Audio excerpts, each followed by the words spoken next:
कहते हैं कि विश्वामित्र नाम के महात्मा रहते हैं, और विश्वामित्र का अर्थ ही कि जो विश्व का मित्र हो, जो संसार का मित्र हो, अथवा जो संसार को मित्रवत देखे, उसी का नाम है विश्वामित्र।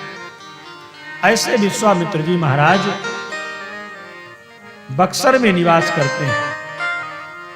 बक्सर के वन प्रदेश में रहते हैं। महामुनि हैं, ज्ञानी हैं।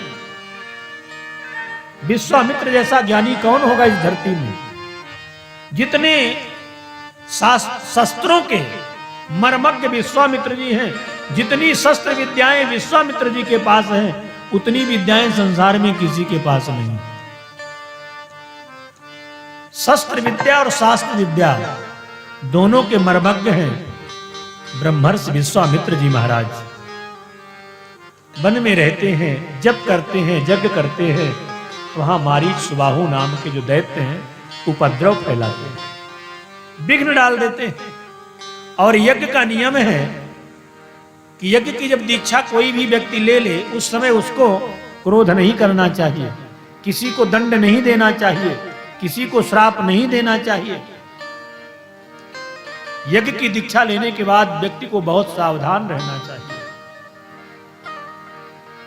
ये यज्ञ साधारण नहीं है। यहां भी पंचकुंडीय मंत्र महायज्ञ हो रहा है। श्री सीताराम जी की प्राण प्रतिष्ठा, जिनका अधिवास चल रहा है, भगवान भोलेनाथ की प्राण प्रतिष्ठा, और साथ साथ पावन श्री राम कथा का रसपान हम लोग कर रहे हैं। इस पवित्र प्रांगण में विराजमान होकर के कितना अच्छा संयोग है और सौभाग्य है हम सबका कि दोनों हाथ में लड्डू हैं।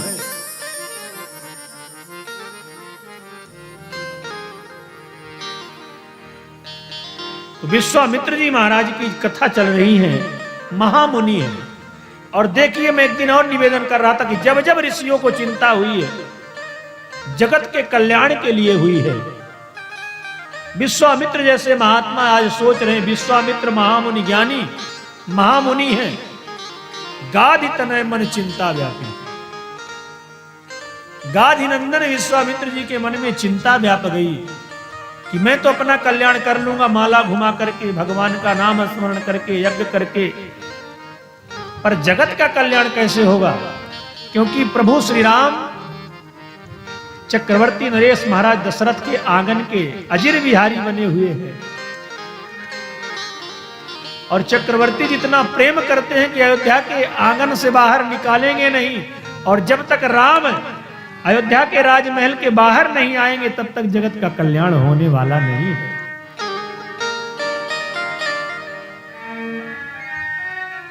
तो जगत का कल्याण कैसे हो। जब जब ऋषियों को चिंता हुई है तो जगत के कल्याण के लिए हुई है। गाधि तनय मन चिंता व्यापी, हरिबिन मरहि न निश्चर पापी। जब तक प्रभु श्री राम वन की यात्रा नहीं करेंगे तब तक निशाचरों का विनाश कैसे होगा, जगत का कल्याण कैसे होगा, ऋषि मुनियों की त्रास कैसे मिटेगी। तो इसके लिए मुझे कोई और कदम उठाना होगा। विचार किया कि मांगने जाऊंगा। चक्रवर्ती नरेश महाराज दशरथ सत्य प्रतिज्ञ हैं, उनसे राम को मांग करके लाऊंगा, असुरों का विनाश होगा। फिर मन में सोचते नहीं, हम महात्माओं का काम मांगना नहीं है, मांगने से कीमत घट जाती है। प्रयास करना चाहिए कभी कोई चीज मांगना ना पड़े। इस संसार में सबसे बुरा है मांगना। पर पुनः विश्वामित्र जी ने सोचा कि मर जाऊं मांगू नहीं, अपने तन के काज अपने लिए नहीं मांगना है, संसार के कल्याण के लिए मांगना है। जिसमें जगत का कल्याण हो वो मांगना नहीं कहलाता। परमार्थ के क्षेत्र में मांगना भी जरूरी है। बड़े बड़े महात्मा जो बड़े बड़े यज्ञ चुटकी बजा करके कर सकते हैं अपने साधना के प्रताप से, फिर भी वह लोगों से मांगते हैं, याचना करते हैं, जिससे लोगों का धान्य हमारे यज्ञ में लगे और उनका भी कल्याण हो। जीव अकेले कोई बड़ा कार्य करने में समर्थ नहीं है, तो सार्वजनिक कार्य हमें करना चाहिए। सब लोग मिलकर के कार्य करें, यज्ञ कराएं, कथा कराएं, भागवत कराएं, उसमें से सबका धन लगता है, उसे पुण्य मिलता है और जगत के कल्याण के लिए कार्य भी हो जाता है। तो विश्वामित्र जी महाराज ने सोचा कि जाऊंगा, यद्यपि मांगने से कीमत घटती है। देखिए गोस्वामी जी की लेखनी में ही कि जब तक मांगा नहीं तो लिखते हैं कि महामुनि ज्ञानी बसाही विपिन शुभ आश्रम जानी, और जब मांगने आ गए, चक्रवर्ती जी के द्वार पर आ गए, तो महाशब्द हटा दिया गोस्वामी जी ने, लिख दिया कि मुनि आगमन सुना जब राजा, महाशब्द हट गया। और जब मांग लिया तो वही गोस्वामी जी लिखते हैं कि दशरथ जी ने कहा कि विप्र वचन नहीं कहो बिचारी, विप्र हो गए, महामुनि से मुनि, मुनि से विप्र। पर विश्वामित्र जी ने सोचा जाऊंगा और चल देते हैं। चाहते तो मारी सुबाहों का उद्धार स्वयं कर सकते थे, इतने सामर्थ्यवान थे, इतनी शस्त्र विद्याएं विश्वामित्र जी के पास हैं जो प्रभु श्री राम को आगे चल के प्रदान करेंगे। पर नहीं, जगत का कल्याण करना है तो वहां से चले। मन में विचार करते करते जाऊंगा, राम जी का दर्शन करूंगा, पता नहीं दशरथ जी देते हैं कि नहीं देते। यही विचार करते करते जात लाग नहीं बार, और कर मज्जन सरजूजल गए भूप दरबार। बातों बातों में रास्ता बीत गया और देखा कि सरजू मैया सामने है, तो सरजू में स्नान किया। अब सरजू में स्नान क्यों किया? क्या महाराज स्नान करके नहीं चले थे? देखिए संतों का स्वभाव होता है कि जहां पुण्य नदियां मिलती हैं तो वहां संतों का स्वभाव है कि स्नान करेंगे। तीर्थ क्षेत्र में जाएंगे तो स्नान करेंगे, पवित्र नदियों का दर्शन करेंगे तो स्नान करेंगे। और संतों का स्नान तो दंड स्नान है, गए डुबकी लगाया निकल आए। तो विश्वामित्र जी महाराज स्नान करते हैं और स्नान करने के बाद राजा दशरथ जी के द्वार पर पहुंच गए। और जैसे द्वारपालों ने खबर जनाया कि ड्योढ़ी में ब्रह्मर्षि विश्वामित्र जी महाराज पधारे हुए हैं, और जब चक्रवर्ती महाराज दशरथ ने सुना कि विश्वामित्र जी महाराज आए हुए हैं, एकदम से चौंक गए, क्योंकि विश्वामित्र जी का प्रभाव साधारण नहीं था। दशरथ जी महाराज सोचने लगे कि वही विश्वामित्र जी आए हैं जो एक बार हमारे पूर्वजों के समय में आए थे, महाराज हरिश्चंद्र के जमाने में आए थे विश्वामित्र, जिन्होंने सब कुछ लूट लिया था।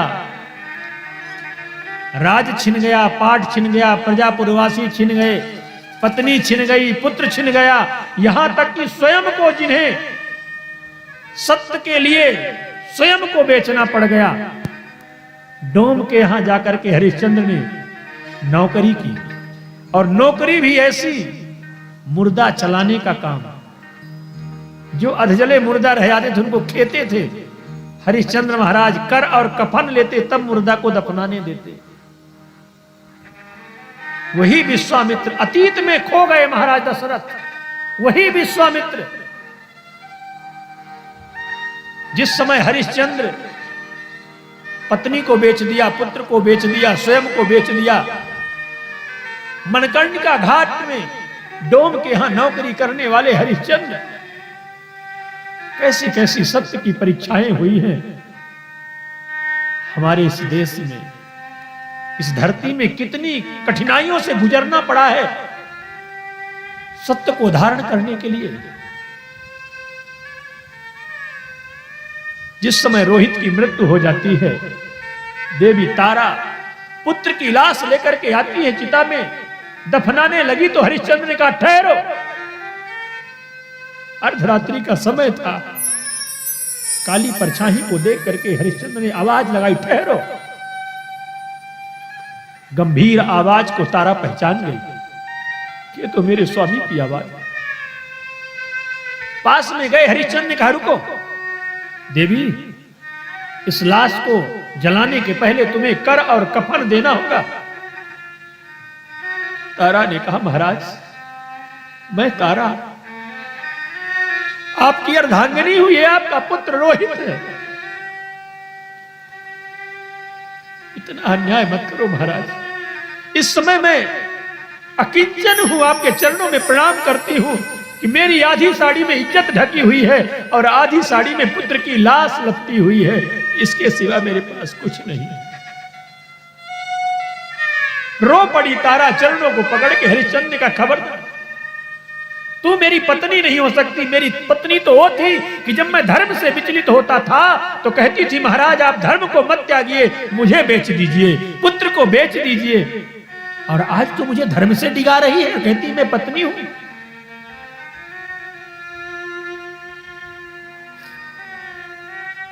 हरिश्चंद्र एक नहीं मानते, कहते देवी इस समय न मेरी कोई पत्नी है न कोई मेरा पुत्र है, मैं एक डोम का नौकर हूं और तुझे कर और कफन देना ही होगा।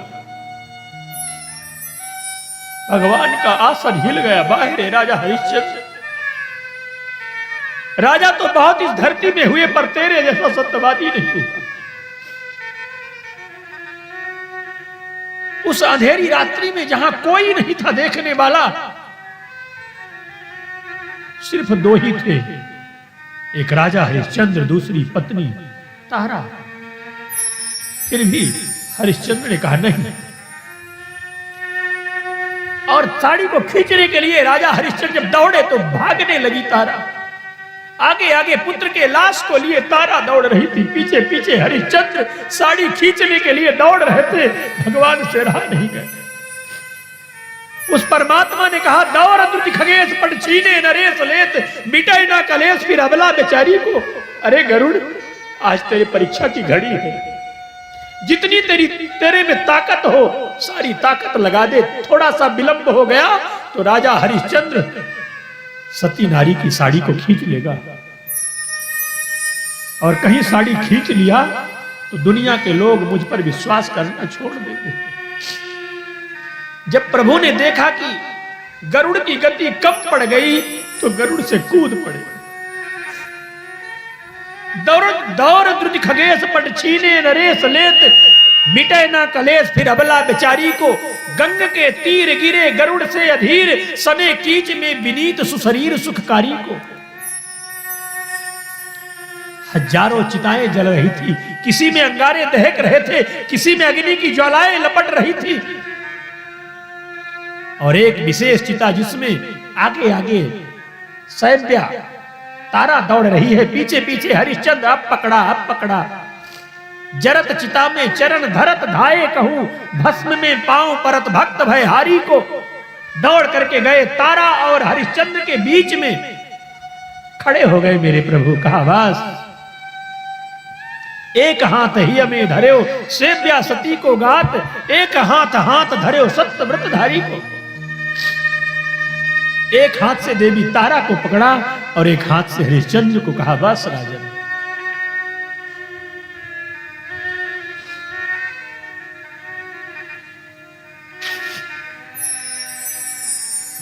राजा हरिश्चंद्र चरणों में गिर गए। कहा प्रभु अपने भक्तों की कितनी कठिन परीक्षा लेते हो। ये भी परीक्षा है कि एक तरफ पुत्र की लाश रखी हो और दूसरी तरफ पिता कह रहा हो कि पहले कर और कफन देना, इसके बाद पुत्र की लाश को जलाना। आज महाराज दशरथ सोचने लगे कि वही विश्वामित्र फिर से अयोध्या में आए हैं, पता नहीं इस बार क्या होगा।